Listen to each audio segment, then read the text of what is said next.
19वां अध्याय। मैं अब आप लोगों को 19वां अध्याय का कथा सुनाने जा रही हूँ।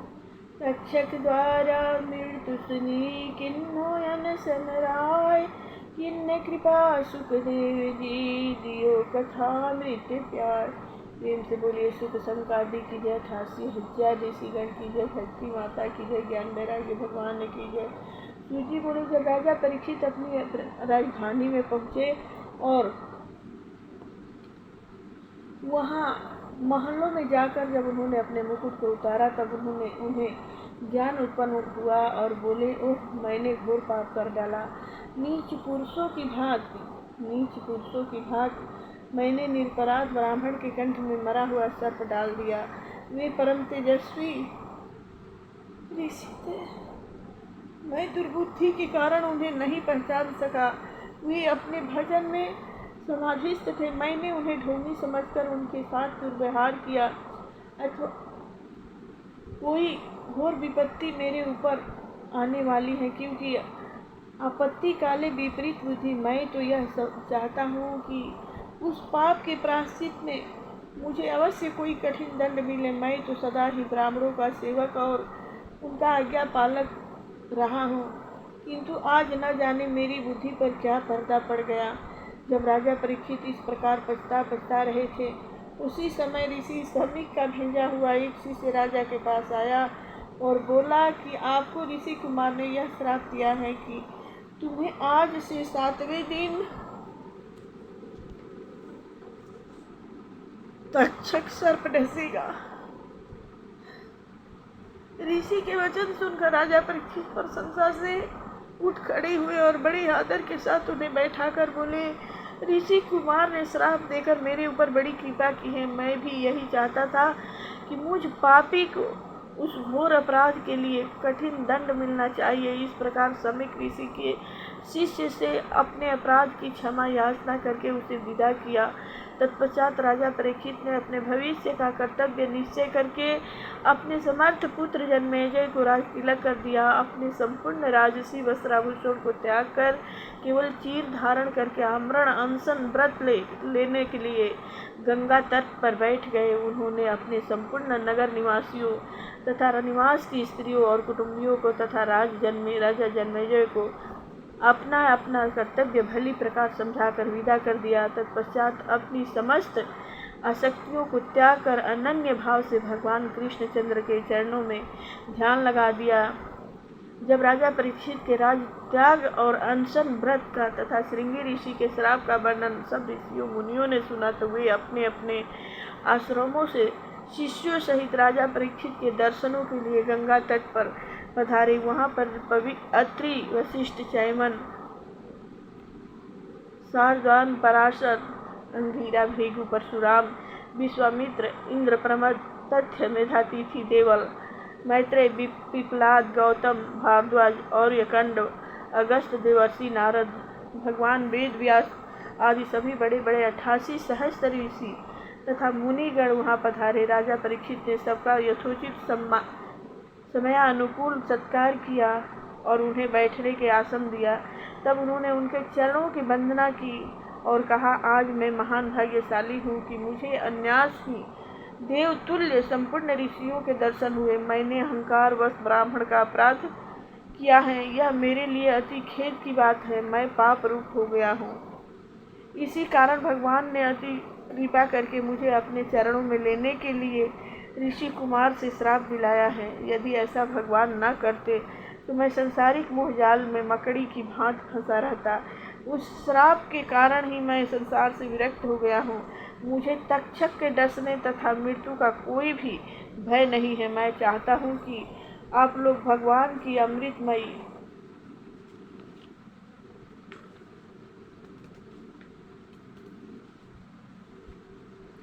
लीलाओं का वर्णन करें। मैं आप लोगों के चरणों में बार बार प्रणाम करता हूँ। केवल मैं यही चाहता हूँ कि भगवान कृष्णचंद्र की लीलाओं में मेरी श्रद्धा तथा भक्ति दिन पर दिन बढ़े। मैं किसी भी योनि में जन्म लूँ, मुझे उन्हीं की भक्ति तथा सत्पुरुषों का संग प्राप्त हो। धर्मात्मा राजा परीक्षित परम ज्ञानी थे। उन्होंने मृत्यु को जीत लिया था। उन्हें उससे तनिक भी भय नहीं था। वे वे गंगा जी के दक्षिण तट पर पूर्व की ओर मुख करके कुश के आसन पर विराजमान थे। जब राजा परीक्षित इस प्रकार अनशन व्रत का संकल्प लेकर बैठ गए, तब सभी देवता बड़े आनंद से उन पर पुष्पों की वर्षा करने लगे। संपूर्ण आए हुए ऋषि समाज ने राजा की भूरि भूरि प्रशंसा की और बोले, हे राजर्षि, आप उस वंश में उत्पन्न हुए हो जिसमें आपके पूर्वज पांडव लोग भगवान श्री कृष्ण के परम भक्त थे। अतः आपका भगवत भक्ति में प्रेम होना कोई आश्चर्य की बात नहीं है।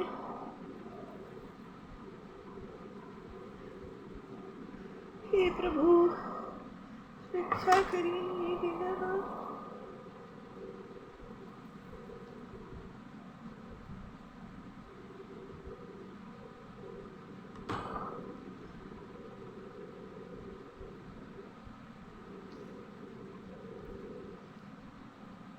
राजर्षि परिषद की मृत्यु तक यहीं रहकर इन्हें हरि कथा सुनाएंगे।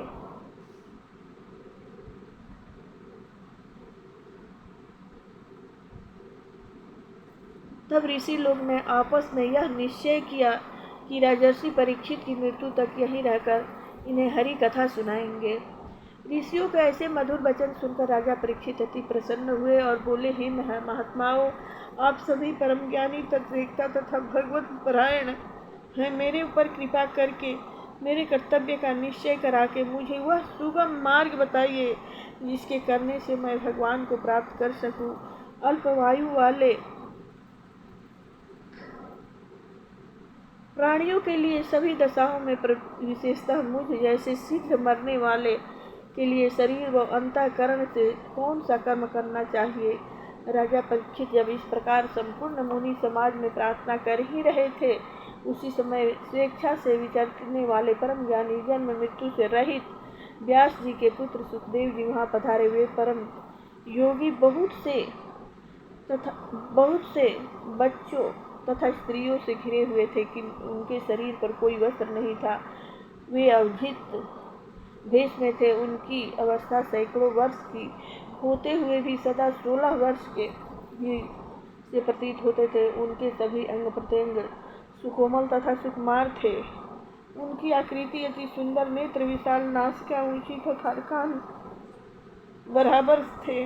भरे हुए कंधे, शंख के समान गर्दन, उभरा हुआ सुंडोल वक्षस्थल, लंबी भुजाएं, घुंघराले बिखरे हुए केश तथा दिगंबर थे।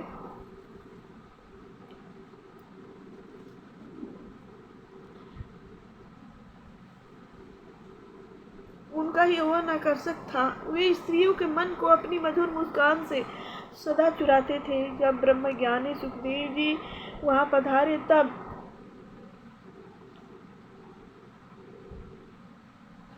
जय हो प्रभु।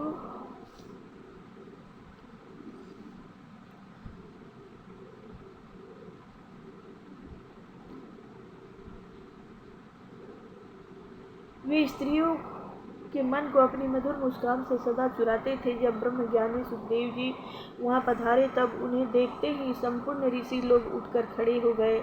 जब राजा परीक्षित ने सूर्य के समान प्रकाशमान सुखदेव जी को अतिथि रूप में पधारते हुए देखा, तब वे उठ खड़े हुए और सिर झुकाकर उन्हें प्रणाम किया। तत्पश्चात अर्घपान तथा माला आदि से सुखदेव जी की पूजा की और बैठने के लिए ऊंचा आसन प्रदान किया। जब सुखदेव जी आसन पर विराजमान हो गए, तब संपूर्ण ऋषि, महर्षि तथा राजर्षि भी अपने अपने स्थान पर बैठ गए। वहां पर शांति छा गई और एक अलौकिक महिमा का उद्गार बढ़ गया। तत्पश्चात राजा परीक्षित ने खड़े होकर पुनः सुखदेव जी को दंडवत प्रणाम किया और मधुर वाणी में इस प्रकार बोले, हे ब्रह्मरूप योगेश्वर जी, हे ब्रह्मरूप योगेश्वर जी, आपने यहाँ पधार कर मुझ अनाथ असहाय को सनाथ और शक्ति प्रदान संपन्न बना दिया। मैं ब्राह्मण का अपराधी होने पर भी आपने मुझे अपने दर्शनों का सौभाग्य प्राप्त कराया। जिन जिन स्थानों पर आपके पवित्र चरण पड़ते हैं, वह स्थान तीर्थ तुल्य हो जाता है। आप जैसे परमहंस अवधूत महात्माओं के दर्शन मात्र से ही मनुष्य पवित्र हो जाता है। फिर आपके पैर पखारने, पूजा करने और आसन प्रदान करने से तो वह मनुष्य अवश्य ही मोक्ष का अधिकारी हो जाता है। हे महाभाग, जिस प्रकार भगवान नारायण के सन्मुख आने पर दैत्य भाग जाते हैं, उसी प्रकार आपके संपर्क से महान पाप भी तुरंत भाग जाते हैं।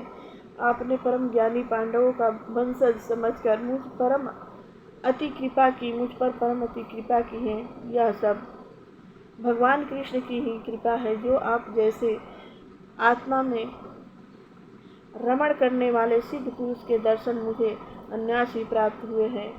जिन योगेश्वर के दर्शन मिलना दुर्लभ है, जिनके आने और जाने का कभी पता नहीं चलता है, जो बिना पूछे कोई उपदेश नहीं करते हैं, उन्हें स्वयं मेरी मृत्यु के समय पधार कर मुझ पापी को दर्शन देकर संपूर्ण पापों से मुक्त कर दिया है। हे महायोगी, आप योगियों के भी गुरु हैं, आपने परम सिद्धि प्राप्त की है। अतः मैं आपके कल्याण हेतु यह प्रश्न पूछता हूँ कि मरणासन प्राणी के लिए क्या कर्तव्य है और मनुष्य मात्र का क्या करने योग्य कर्तव्य है।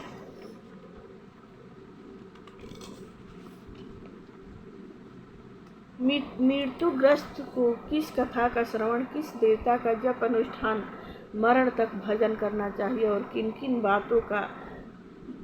बातों को त्याग देना चाहिए। हे ब्रह्म, आप गृहस्थों के घर गाय दोहन काल तक ठहरते हैं, अतः मुझ दिन पर कृपा करके मेरे इन प्रश्नों का उत्तर आप अवश्य दीजिए। सुखदेव जी बोले, राजा के ऐसे मर्म स्पर्शी धर्म युक्त मधुर वचन सुनकर समस्त धर्मों के ज्ञाता परम ज्ञानी भगवान श्री सुखदेव जी उन्हें नाल छेदन के समय से ही संसार की माया को त्याग कर परमहंस व्रत से ब्रह्म का ज्ञान प्राप्त किया है। ऐसे सुखदेव जी राजा परीक्षित को उनके प्रश्नों का उत्तर भांति भांति समझा कर देने लगे। प्रेम से बोलिए। प्रथम स्कंद समाप्त। श्री कृष्ण गोविंद हरे मुरारी, हे नाथ नारायण वासुदेवा, हे नाथ नारायण वासुदेवा, हे नाथ नारायण वासुदेवा। श्री कृष्ण गोविंद हरे मुरारी, हे नाथ नारायण वासुदेवा। श्री कृष्ण गोविंद हरे मुरारी, हे नाथ नारायण वासुदेवा, हे नाथ नारायण वासुदेवा, हे नाथ नारायण वासुदेवा।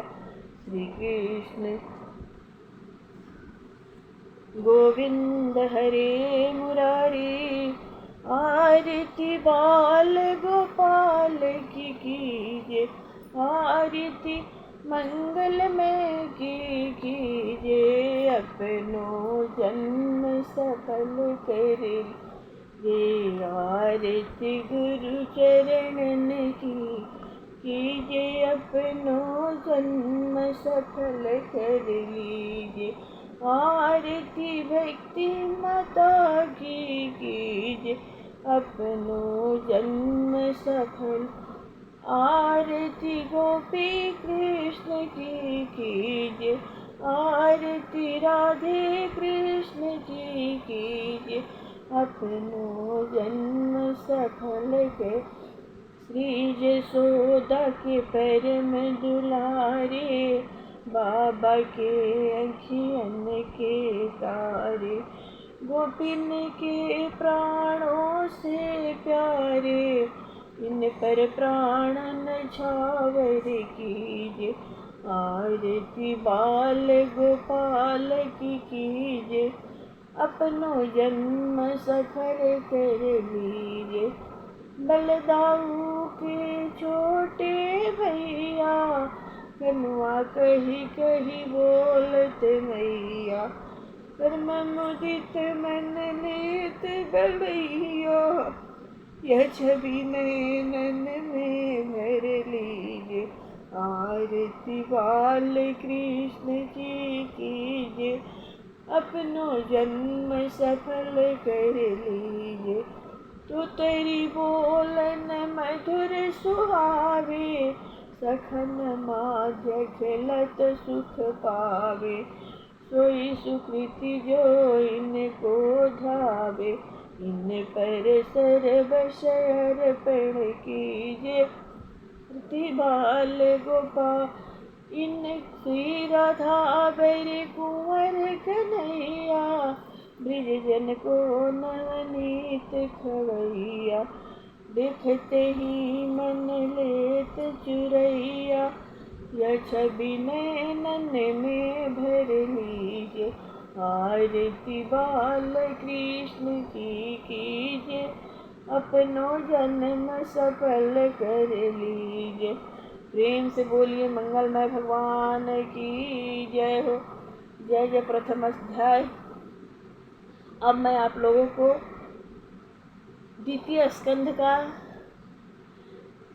सुखसागर द्वितीय स्कंध का कथा सुनाने जा रही हूँ।